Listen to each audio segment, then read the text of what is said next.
जय हिंद। ये इकोनॉमिक्स का प्रीवियस क्वेश्चन है और हम यहाँ पे केवल टिक नहीं लगाएंगे कि इसका आंसर ये हो गया, उससे कुछ फ़ायदा नहीं होने वाला है, क्योंकि यहाँ तो अभी बन जाएगा बट बाद में फिर भूल जाइएगा। तो कोशिश यही करेंगे कि आपको मैक्सिमम से मैक्सिमम आपको रिवीजन होते चले, ठीक है, कम समय में। तो चलिए स्टार्ट करते हैं। आइए, इकोनॉमिक्स का है, इससे पहले हमने कई वीडियो को लेकर के आ गया है। पहला क्वेश्चन बोला गया कि ये खाली स्थान है, आवश्यकता खातों का उपयोग बिलों का भुगतान और एक खाते से दूसरे खाते में हस्तांतरित करने में होता है। जैसे में आपके पास आसपास में कोई बैंक है, आप वहाँ पे जा रहे हैं, एक खाता से दूसरे खाता में पैसा भेज रहे हैं, पैसा निकाल रहे हैं, डाल रहे हैं, ठीक है। तो ये जो बताया जा रहा है कि एक दूसरे के खाते में हस्तांतरण करने में होता है क्या, और नीचे जो ऑप्शन दिया गया है क्या। पहला ऑप्शन क्या बोला गया कि केंद्रीय कंप्यूटर से जुड़ी हुई बैंकिंग व्यवस्था, ऑनलाइन बैंकिंग। अभी रहने देते हैं इसको, हो सकता है आगे देखते हैं। ग्राहकों के साथ अच्छे संबंध, क्या ग्राहकों के साथ ये बैंक से संबंधित, ये सब बिल्कुल नहीं है। अब ये तो नहीं है तो एक दो तो होगा नहीं, तो ये तो ऐसे खत्म हो गया। तो ये ऑप्शन ई भी 4 भी तो नहीं होगा, क्योंकि इनमें से कोई भी नहीं होगा। आपके सामने ऑप्शन नंबर 1 ही बच रहा है, ठीक है। तो ऑप्शन नंबर क्या हो गया, 1 हो गया, ठीक है। अब देखिए इसको हम अच्छे तरीके से पहले समझने की कोशिश करते हैं, तोड़ तोड़ के हम समझते हैं, केवल बनाना मकसद नहीं होना चाहिए। अब देखिए यहाँ पे बाहर करके देखिए कि केंद्रीय कंप्यूटर से जुड़ी हुई बैंकिंग व्यवस्था, यानी आजकल के रूप में आप ऑनलाइन जो बोल रहे हैं, यहाँ पे ब्रैकेट में लिखा हुआ गया है कि ऑनलाइन बैंकिंग। अब यहाँ पे भरिए कि ऑनलाइन बैंकिंग की आवश्यकता, ठीक है। खातों का उपयोग, जो हम लोग खातों का उपयोग जैसे में पैसा निकालते हैं, डालते हैं, ठीक है। यहाँ से एक जगह से दूसरी जगह हम लोग पैसा ट्रांसफ़र करते हैं, ठीक है। दूसरे जगह से तीसरे जगह से ऐसा पैसा हम लोग लेते हैं, अपने अकाउंट में ही लेते हैं ना, खातों में लेते हैं ना, ठीक है। अब बिलों का भी भुगतान करते हैं, जैसे में आप बिजली बिल भरते हैं, कोई ईएमआई भरते हैं, इस तरीके का काम करते हैं कि नहीं करते हैं। सब ऑनलाइन व्यवस्था होने की वजह से ही तो हो रहा है ऐसा, ठीक है। एक खाते से दूसरे खाते में हस्तांतरण करते हैं, तो किससे हो रहा है, ये सभी ऑनलाइन बैंकिंग के माध्यम से ही आपको ये सब देखने को मिलता है। समझ में आ गया, आगे देखते हैं। अब ये बोला गया क्या कि LIC, तो LIC ये तो सभी को पता होना चाहिए कि LIC का पूरा नाम क्या होता है। इसका पूरा नाम होता है life insurance corporation of India, ठीक है। Life insurance corporation of India, ये तो पता है, ठीक है। बट जानते हैं क्या, कुछ दिन पहले एग्जाम हुआ था बिहार में ही, इसमें पूछा गया था क्या कि LIC का स्थापना कब हुआ था। तो इसका स्थापना की अगर बात कर देते हैं तो 1956 में इसका क्या किया गया था, तो स्थापना किया गया था। तो ये भी आपको ध्यान रखना है कि LIC का स्थापना कब किया गया था, तो 1956 में इसका स्थापना किया जाता है। Life insurance corporation of India इसका नाम है। तो चलिए ऑप्शन पर चलते हैं। लिव इंडिया नहीं, लाइफ इंश्योरेंस कॉरपोरेशन हाँ बिल्कुल। अभी और ऑप्शन चेक करते हैं पहले।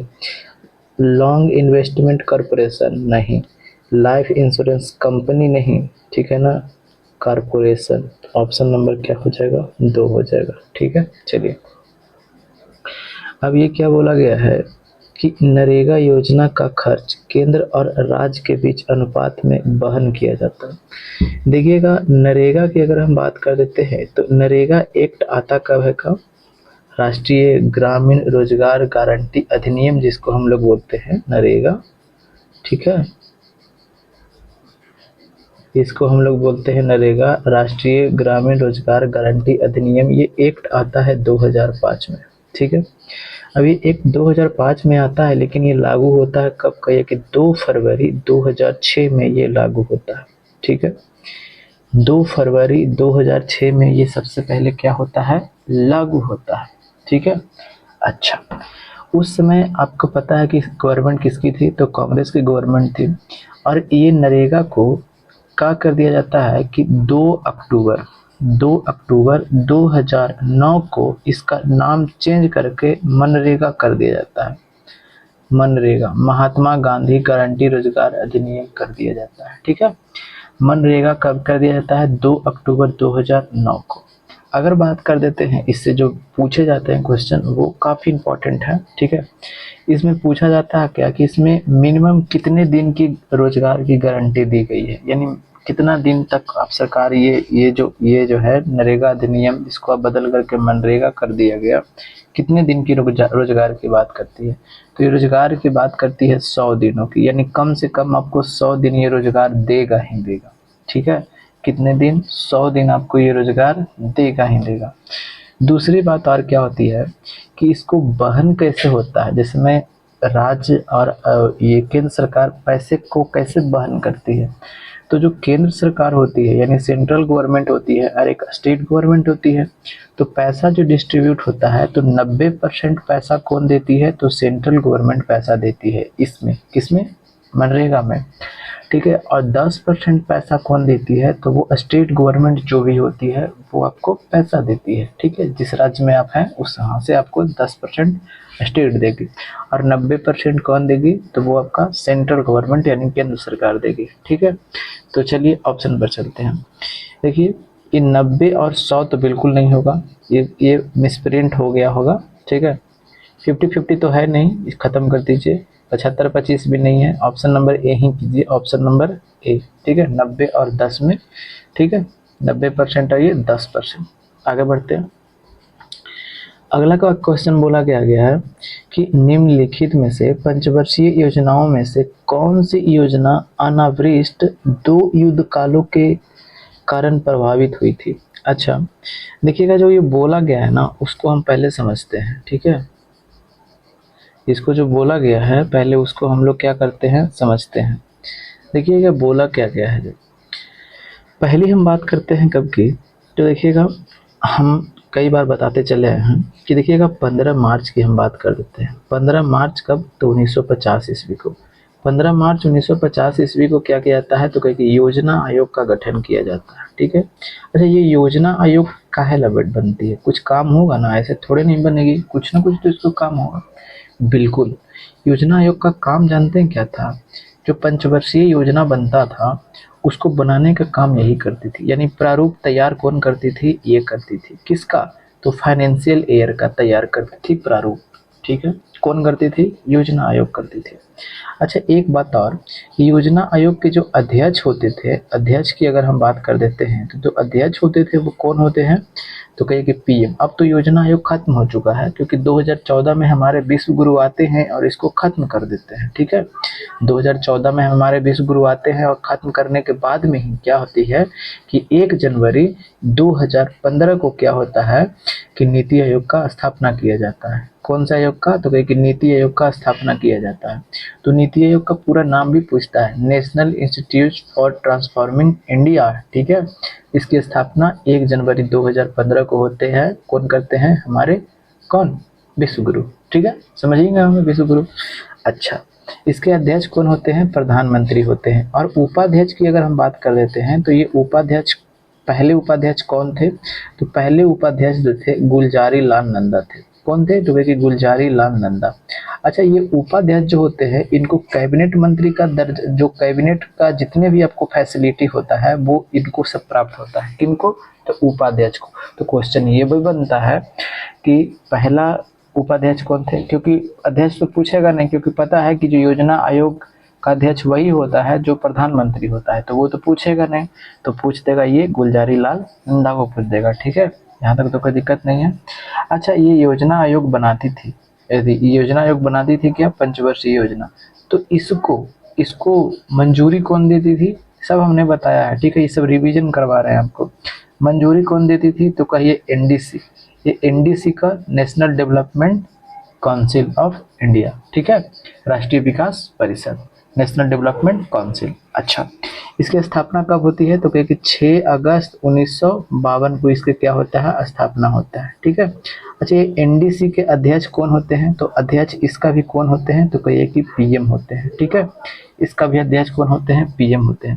अच्छा इसके सदस्य की अगर हम बात कर देते हैं तो इसका सदस्य कौन कौन होते हैं, तो सभी राज्यों के सीएम और केंद्र शासित प्रदेश जो होंगे वहाँ के आपको जो प्रमुख होंगे, यहाँ पे हम प्रमुख लिख देते हैं। और योजना आयोग के जितने भी मेंबर हैं योजना आयोग के जितने भी मेंबर हैं ये सभी के सभी यहाँ होंगे, और जितने भी केंद्रीय मंत्री हैं वो भी यहाँ पे होंगे, आपके सभी के सभी यहाँ पे इसके क्या होते हैं, सदस्य होते हैं। तो इस तरीके से क्वेश्चन आपको घुमा सकता है, ठीक है। तो यहाँ तक तो कोई दिक्कत नहीं हो गया। अब हम बात करते हैं, अभी हम क्वेश्चन पर अब पहुँचे नहीं हैं, ठीक है ना। हम यहीं से आपको ऑप्शन पर लेकर के चले जाएंगे क्वेश्चन पर, क्वेश्चन पूछा कब गया। देखिएगा 1951 की अगर हम बात कर देते हैं, और फिर 51 से 56 तक चलता है प्रथम पंचवर्षीय योजना। अच्छा, प्रथम पंचवर्षीय योजना में इसको फोकस क्या रखा गया था, एक कृषि पर इसको फोकस रखा गया था, ठीक है, ठीक है। और इसका उद्देश्य क्या था, इसका उद्देश्य था क्या, अर्थव्यवस्था को, इसका उद्देश्य की अगर हम बात करते हैं क्या, यहाँ पे लिख देते हैं अर्थव्यवस्था को, अर्थव्यवस्था को क्या था, थोड़ा सा ध्यान से उतर रहा है, अर्थव्यवस्था को ध्यान से उतर रहा है थोड़ा सा, तो रुक जाइए, इसको शायद पीछे से याद आ जाए, इसको रखते हैं आगे, अगले पर देखते हैं तो शायद ध्यान में आ जाए, कभी कभी होता है स्लिप कर जाता है। अच्छा, पहला पंचवर्षीय योजना हो गया। दूसरी, अच्छा पहला पंचवर्षीय योजना में और भी बताते चलते हैं, ठीक है ना।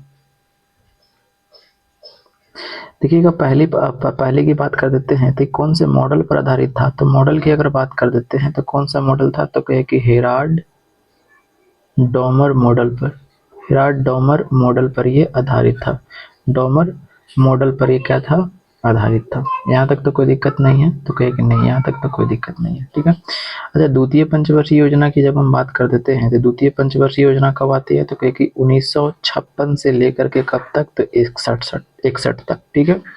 द्वितीय पंचवर्षीय योजना का उद्देश्य क्या था, तो इसका उद्देश्य था समाजवादी समाज की स्थापना करना। क्या था, तो कहे कि समाजवादी समाज की स्थापना करना, समाज की स्थापना करना, ठीक है। अच्छा, इसका उद्देश्य तो ये था, इसका लक्ष्य क्या था, तो इसका लक्ष्य जो था ना, ये उद्योग पर था, यानी उद्योग को विकास करने पर लक्ष्य था, और ये वाला क्या था, कृषि पर था, ठीक है।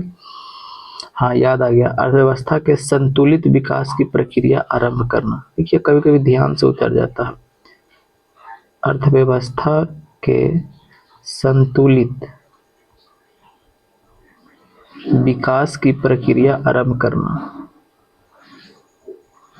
आप जानते हैं प्रक्रिया आरंभ करना, ये जो है ना आपको हूबहू यही भाषा में देखने को मिलेगा। जब एग्जाम आप दीजिएगा ना, तो ये स्टेटमेंट एकदम बिल्कुल वैसा ही, एकदम जहाँ पे ऐसे लिखा हुआ है बिल्कुल वैसा ही आपको ऑप्शन में रहेगा, क्योंकि ये उद्देश्य है, ये आप इसको भाषा को तोड़ मरोड़ के ऐसे नहीं पेश कर सकते, ठीक है ना। तो ये बिल्कुल ऐसा ही आपको देखने को मिलेगा, ये भी आपको ऐसा ही देखने को मिलेगा, ठीक है। तो आपको हूबहू इसको याद करना पड़ेगा। अर्थव्यवस्था के संतुलित विकास की प्रक्रिया आरंभ करना प्रथम पंचवर्षीय योजना का उद्देश्य था। द्वितीय पंचवर्षीय योजना का उद्देश्य क्या था, समाजवादी समाज की स्थापना करना, ठीक है। और किस पर फोकस किया गया था, तो कहिए कि आपको उद्योग पर फोकस किया गया था, ठीक है, कोई दिक्कत तो नहीं है।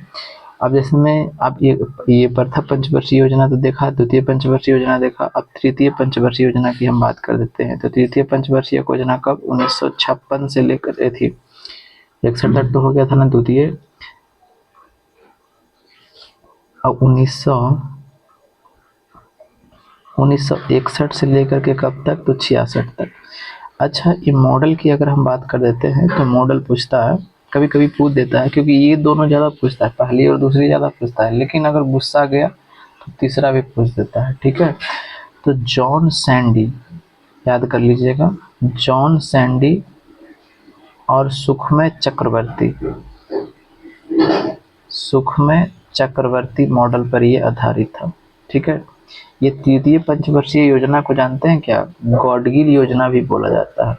पूछता है क्या कि गॉडगिल योजना के नाम से कौन से पंचवर्षीय योजना को जाना जाता है, तो ये आपको तृतीय पंचवर्षीय योजना को गॉडगिल योजना के नाम से जाना जाता है, ठीक है।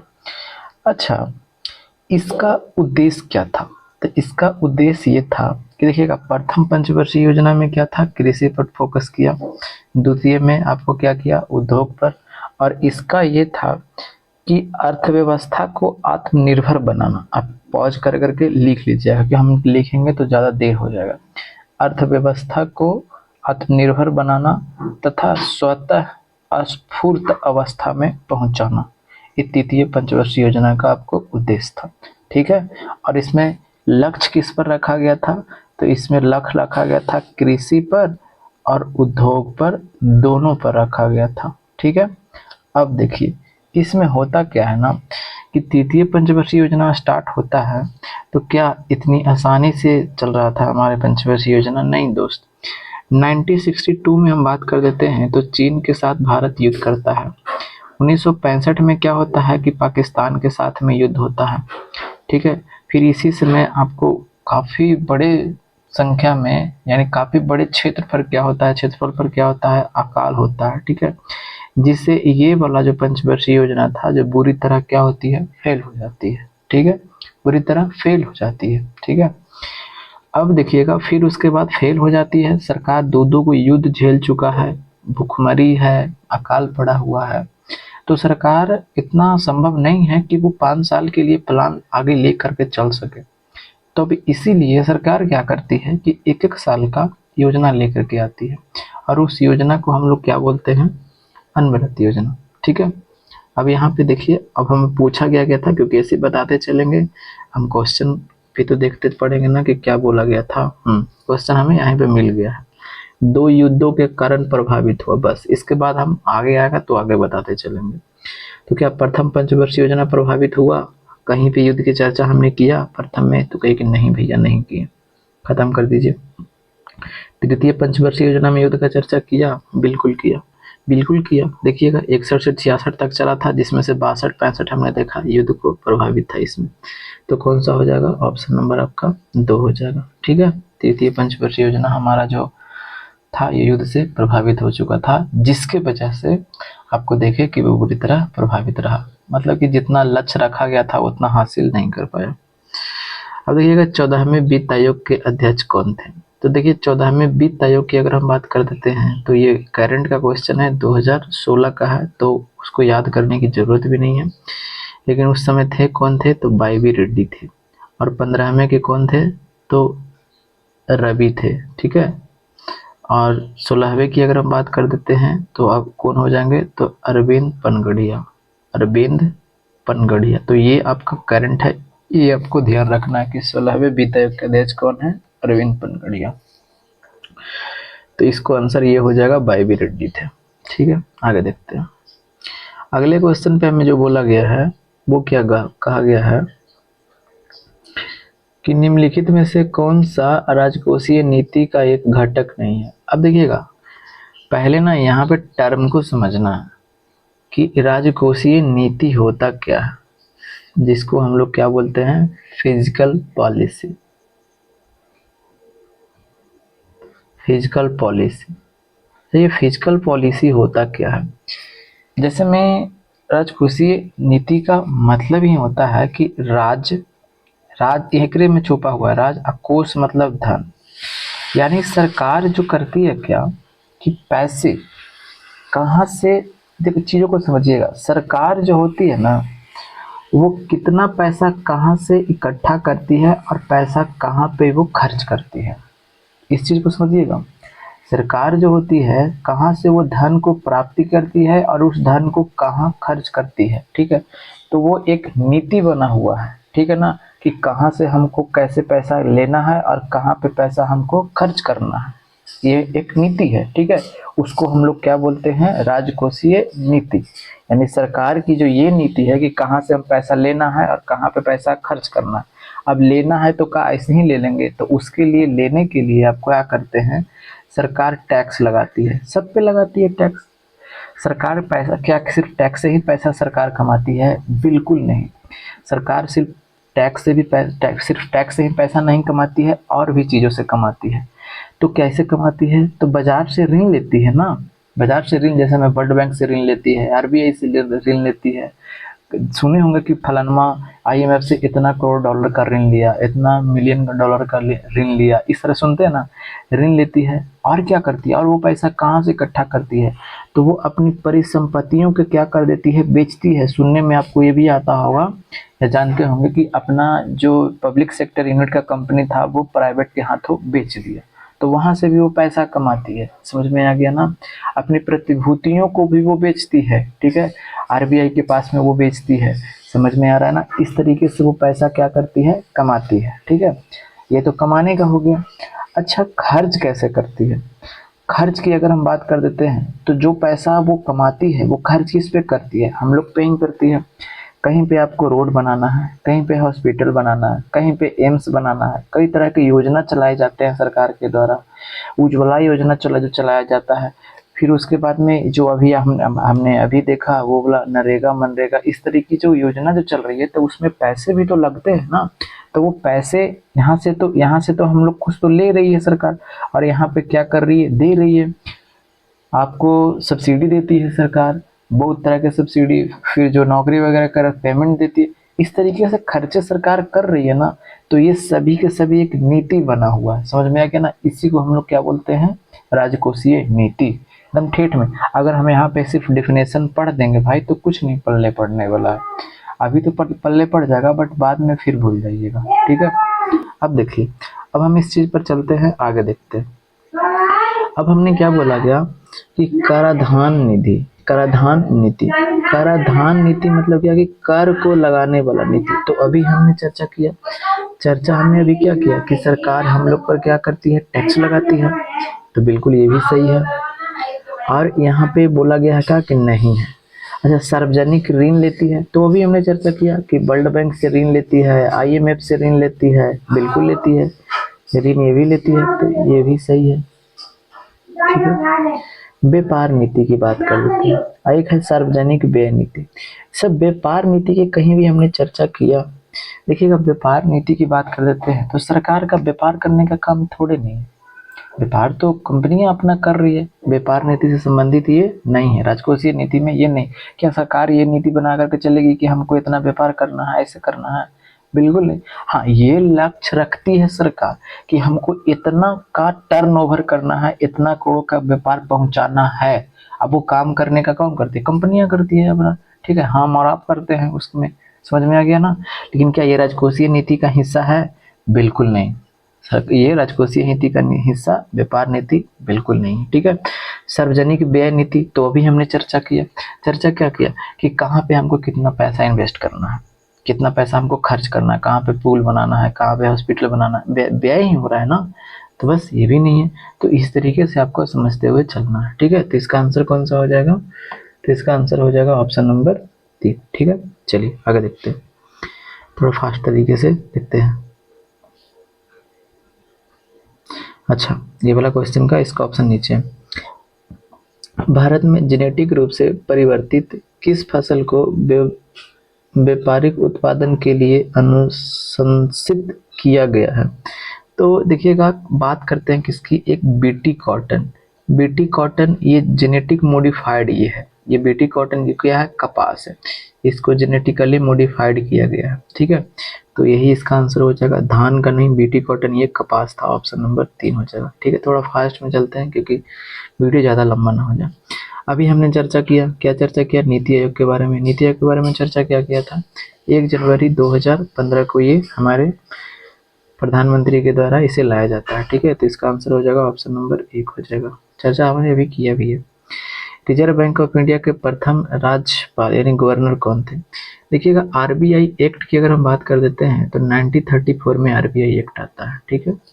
और 1 अप्रैल 1935 ईस्वी को क्या होता है, इसका स्थापना किया जाता है, ठीक है। 1 अप्रैल 1935 ईस्वी को इसका स्थापना किया जाता है। इसके प्रथम गवर्नर की बात कर देते हैं तो कौन थे, तो कहे कि ओसबॉर्न स्मिथ थे, ओसबॉर्न स्मिथ थे, ठीक है। अच्छा, 1937 ईस्वी में क्या होता है कि इसका हेड क्वार्टर कोलकाता पहले हुआ करता था, तो कोलकाता से कहाँ कर दिया जाता है, मुंबई। ये एनटीपीसी में पूछा गया क्वेश्चन है, ठीक है। 1937 ईस्वी में इसका हेड क्वार्टर कोलकाता से कहाँ कर दिया जाता है, मुंबई कर दिया जाता है। और 1943 ईस्वी में प्रथम भारतीय गवर्नर कौन बनते हैं, तो कहे सीडी देशमुख।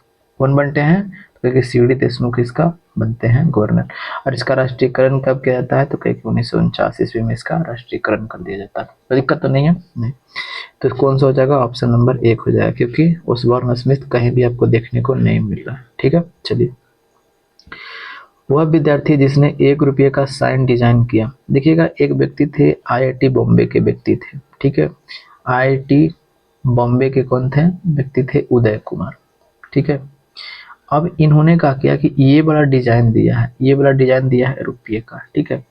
इसको भारत सरकार के द्वारा अपनाया कब गया, तो कह कि 2010 में इसको अपनाया गया, ठीक है। अब ये जो है ना, ये देवनागरी और रोमन, देवनागरी और रोमन लिपि में ये दोनों इसमें अंकित है, ठीक है। कौन कौन, तो ये रोमन और देवनागरी लिपि, ये भी पूछा जाता है, ठीक है। इसको अपनाया कब गया, 2010 में। अब ये कहाँ के छात्र थे, IIT बॉम्बे के, तो इसका आंसर हो जाएगा ऑप्शन नंबर 2, ठीक। आगे देखते हैं। बैंक नोट प्रेस यहाँ है, तो बैंक नोट प्रेस की बात कर देते हैं, तो ये कहाँ है, तो कहे कि देवास में, तो ऑप्शन नंबर 2, इसको सिर्फ रटना ही है ये कहाँ है जो, ठीक है। आगे देखिएगा, ये बोला क्या गया क्या कि यूके यानी ब्रिटेन का शेयर मूल्य सूचकांक क्या नाम है। देखिए बॉम्बे स्टॉक एक्सचेंज ये भारत का है ना, उस तरीके से सब देश का अलग अलग होता है। आप कमेंट बॉक्स में बताइएगा कि बॉम्बे स्टॉक एक्सचेंज का स्थापना कब हुआ था, और एशिया का सबसे ये पुराना है बॉम्बे स्टॉक एक्सचेंज, ठीक है। देखिएगा स्टॉक एक्स की अगर हम बात कर देते हैं तो ये यूरोप, पूरे यूरोप का है, ठीक है। अभी सेट की बात कर देते हैं तो ये कहाँ का है, तो कहे कि थाईलैंड का है, ठीक है। अच्छा ये FT financial time of x, financial time of इसको क्या बोलते हैं, इससे क्या हो जाएगा इसको, financial time of stock exchange, ठीक है। Financial times of stock exchange, ये इसका क्या है, ब्रिटेन का है, ऑप्शन नंबर 2 हो जाएगा, ठीक है। चलिए आगे देखते हैं। क्या बोला गया है कि किस बैंक ने अपने कार्यकारियों को घर से बैंक में सर्वस अभिगमन की इजाज़त दी है। तो देखिएगा ये करंट अफेयर का क्वेश्चन है, इसको ना पढ़िए बिल्कुल, क्योंकि 17 का है, तुम पढ़िएगा। आगे क्या बोला गया है कि किसने सरकार को 1950 ईस्वी में सर्वोदय योजना, देखिएगा 1950 की अगर बात कर देते हैं तो 1950 में सर्वोदय योजना कौन लेकर के आते हैं, तो सर्वोदय योजना लेके आते हैं JP बाबू, जयप्रकाश नारायण, जयप्रकाश नारायण। इन्हें एक और नाम से जाना जाता है क्या, लोक नायक। तो पूछता है क्या कि लोक नायक के नाम से किसे जाना जाता है, तो जयप्रकाश नारायण को। संपूर्ण क्रांति की हम बात कर देते हैं तो संपूर्ण क्रांति का नारा जो दिया है, आह्वान पटना से किया था, ये कौन किए थे, तो यही जयप्रकाश नारायण ने किया था, ठीक है। Bihar Congress socialist party, Bihar Congress socialist party की स्थापना 1934 ईस्वी में जो किए थे, यही जयप्रकाश नारायण ने किए थे, जयप्रकाश नारायण ने किए थे, ठीक है। अगर हम बात कर देते हैं कि इनको भारत रत्न कब मिला था, तो 1999 में इनको भारत रत्न से नवाजा गया था, ठीक है। तो इसका आंसर हो जाएगा ऑप्शन नंबर 3 हो जाएगा, ठीक है। चलिए निम्नलिखित में से कौन सा किसी देश के व्यक्तियों की आय विषमता ज्ञात करती है। देखिएगा वीडियो ज़्यादा लंबा हो रहा है, ठीक है, हम डायरेक्ट इसको बता देते हैं क्या कि देखिएगा अगर हम बात कर देते हैं क्या कि देखिएगा ये ग्राफ है, ठीक है, ये ग्राफ है, इस तरीके से बनाते हैं, ठीक है। ये ग्राफ हमने लिया एक, ये हमने एक ग्राफ लिया, ठीक है, और ये है, ठीक है। अब ये वाला की अगर हम बात कर देते हैं, इसको अलग कलर से बना दे क्या, चलिए अलग कलर से बना देते हैं। ये की अगर हम बात कर देते हैं तो इसको हम लोग बोलते हैं लॉरेंज वक्र। ये वाला जो है ना, ये वाला, इसको हम लोग बोलते हैं क्या, लॉरेंज वक्र, ठीक है। वक्र ऐसा ही होता है ना। ये वाला की बात कर देते हैं तो ये संपत्ति को दर्शाता है, और ये नीचे जो आप देख रहे हैं ये जनसंख्या को दर्शाता है। अगर हम बात कर देते हैं आपसे कि यहाँ से देखिएगा, यहाँ से ऐसे आ रहा है, ऐसे यानी वक्र होकर के आ रहा है ना। अगर हम बात कर देते हैं यहाँ से ऐसे हमने एक ऐसे ग्राफ खींचा, तो इससे आपको क्या संदेश पहुँच रहा है। जैसे हम मान कर चलिए यहाँ पे 5 दे दिया, 10 दे दिया, 15 दे दिया, और 20 दे दिया, और ये 25 दे दिया, और ये 30 दे दिया। अब यहाँ पे हमने क्या रखा, हमने रखा 5 रखा, 10 रखा, 15, और ये 20। ग्राफ में ऐसे नहीं दर्शाया हो रहता है 25।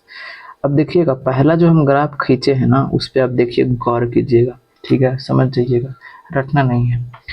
पहला ग्राफ जो हम खींचे ये वाला, देखिएगा ये वाला ग्राफ खींचे तो इसमें क्या, ऊपर वाला जो संपत्ति को दर्शा रहा है, नीचे वाला जनसंख्या को दर्शा रहा है। तो आप देख रहे हैं कि 20% संपत्ति जो है सिर्फ 5% जनसंख्या के पास में है। देख रहे हैं? तो क्या आय ये समान है? आय समान है? कैसे कहिएगा क्या समान? यानी 20 रुपया जो है, ठीक ना, सिर्फ 5 व्यक्ति के पास नहीं है। समझिए कि 20 रुपया सिर्फ 5 व्यक्ति के पास नहीं है, तो बाकी तो और जो बच गए हैं वो कहाँ गया? यानी गरीब है। इस यानी 20 रुपया से भी कम के मामला में है, इसके नीचे में है। यानी कहने का मतलब क्या, अब इधर जितना भी है 80 रुपया में सब बटा हुआ है। तो अभी भारत में यही है, आय समानता नहीं है। ठीक है ना? ये भी सुनने को मिलता होगा कि सब अडानी अंबानी को दिया जा रहा है, यानी अमीर और अमीर होते जा रहा है और गरीब और गरीब होते जा रहा है। तो मामला यही है, यहाँ पे फंस रहा है। समझ में आ गया ना कैसे जो हो रहा है जो?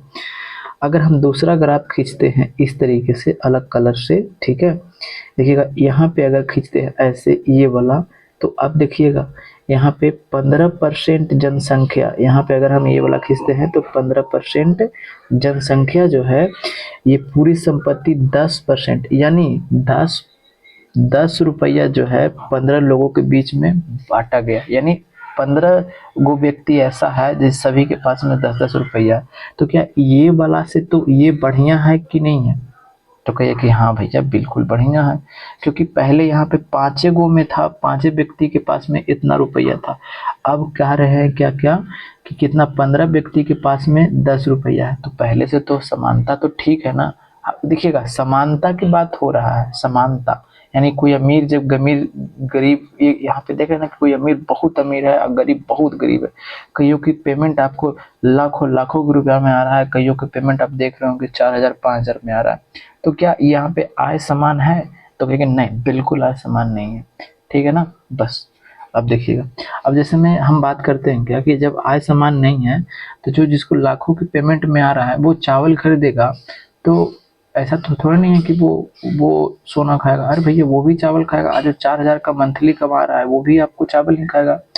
समझ रहे हैं ना? तो क्या आय समानता ना रहने से देख रहे हैं कितना प्रभाव पड़ेगा? जो इसको अधिकतर पैसा जो होगा खाने में खर्च हो जाएगा। जो जिसको 4,000 का पेमेंट है, इसको 50% पैसा या 60% पैसा इसको खाने में खर्च हो जाएगा। लेकिन जिसको लाख रुपया का पेमेंट है, क्या उसको अधिकतर पैसा खाने में खत्म होगा? तो क्योंकि नहीं, अधिकतर पैसा खाने में खपत नहीं होगा। ऐसा थोड़ी नहीं है कि वो सोना चांदी खाने लगेगा, वो भी चावल ही खाएगा ना। तो लाख रुपया का पेमेंट है तो मुश्किल से वो 5,000, 10,000, 20,000 का खाना खाएगा, आप मान करके चलिए। तो परसेंटेज निकाल लीजिए उसका, ठीक है? तो कितना पड़ेगा? 20%। 1,00,000 रुपये का पेमेंट है तो, और ये वाला देखिए 50 से 60% इसका जा रहा है। तो इसको आय असमानता कौन दिखाता है? तो एक लॉरेंज वक्र दिखाता है। ठीक है? चाहते तो सिर्फ टिक लगा करके बढ़ सकते थे, बट आप समझते नहीं। ठीक, आगे देखिएगा। किस वर्ष के बजट में जीएसटी का पहली बार उल्लेख किया गया? जीएसटी की बात कर देते हैं तो लागू कब किया जाता है? तो कहे 1 जुलाई 2017 को भारत में क्या किया जाता है? लागू किया जाता है। कौन सा संविधान संशोधन? तो 101वां संविधान संशोधन, कॉन्स्टिट्यूशनल अमेंडमेंट के द्वारा इसको लागू किया जाता है। ठीक है? अच्छा, जब किया जाता है तो कहा जा रहा है कि इसको सबसे पहले कौन से बजट में इसको चर्चा किया गया था? तो 2006-07 के बजट में इसको सबसे पहले बार इसको चर्चा किया गया था। तो ऑप्शन नंबर 1 हो जाएगा। आगे देखते हैं, राष्ट्रीयकरण से पहले स्टेट बैंक ऑफ इंडिया का नाम क्या था? तो देखिएगा 1806 में बात कर देते हैं तो बैंक ऑफ बंगाल का स्थापना किया जाता है। 1840 में बैंक ऑफ बॉम्बे का स्थापना किया जाता है। 1843 की बात कर देते हैं तो बैंक ऑफ मद्रास का स्थापना किया जाता है। ये तीनों को सम्मिलित रूप से 1921 ईस्वी में इंपीरियल बैंक ऑफ इंडिया बना दिया जाता है। क्या? Imperial bank of India. फिर 1 जुलाई 1955 में ये इंपीरियल बैंक ऑफ इंडिया को खत्म कर करके एसबीआई बना दिया जाता है और इसको राष्ट्रीयकरण कर दिया जाता है। तो इसका आंसर कौन सा हो जाएगा? हमें पूछा क्या कि राष्ट्रीयकरण से पहले, ठीक है ना, राष्ट्रीयकरण से पहले। तो 55 तकला में कौन जाना था? यानी 1 जुलाई 1955 को राष्ट्रीयकरण होता है, तो उसके पहले में इंपीरियल बैंक से जाना जा रहा था। तो ऑप्शन नंबर 1 हो जाएगा। ठीक है? क्या बोला गया कि हम इस पंचवर्षीय योजना के मध्य हैं? तो कब का क्वेश्चन है? 17 का है। तो 12वीं पंचवर्षीय योजना जो चली थी, ठीक है ना, वो कब से कब तक चली थी? 2012 से लेकर के 17 के बीच में। तो कौन से हम लगाएंगे? ब्राह्मी में। अभी हमने चर्चा किया था हेराल्ड डॉमर मॉडल, कौन से पंचवर्षीय योजना? प्रथम पंचवर्षीय योजना। ठीक है, तो इसका आंसर हो जाएगा ऑप्शन नंबर 4। हमने चर्चा किया, ऐसा नहीं कि हम ऐसे ही केवल टिक लगा दे रहे। क्या बोला गया है कि राष्ट्रीय ग्रामीण आजीविका मिशन की स्थान शुरू कहाँ से हुआ था? तो इसका शुरुआत 2011 में किया गया था। कहाँ से? तो कहिए कि बांसवाड़ा से। ये बांसवाड़ा कहाँ पड़ता है? तो कहिए कि राजस्थान में पड़ता है। यहाँ से इसका शुरुआत किया गया था, राष्ट्रीय ग्रामीण आजीविका मिशन का। ऑप्शन नंबर 4 हो जाएगा। रुपे कार्ड, देखिएगा रुपे कार्ड की बात कर देते हैं। एक national payment corporation of India एक होता है, ठीक है। इसकी स्थापना की बात कर देते हैं तो 2008 में इसका स्थापना किया जाता है। और रुपे कार्ड की शुरुआत करते हैं तो 2012 में इसका किया गया था। कब की बात कर देते हैं रुपे कार्ड की? तो रुपे कार्ड जो होता है वो कब किया गया था? 2012 में। तो ऑप्शन नंबर का हो जाएगा? तो 4 हो जाएगा।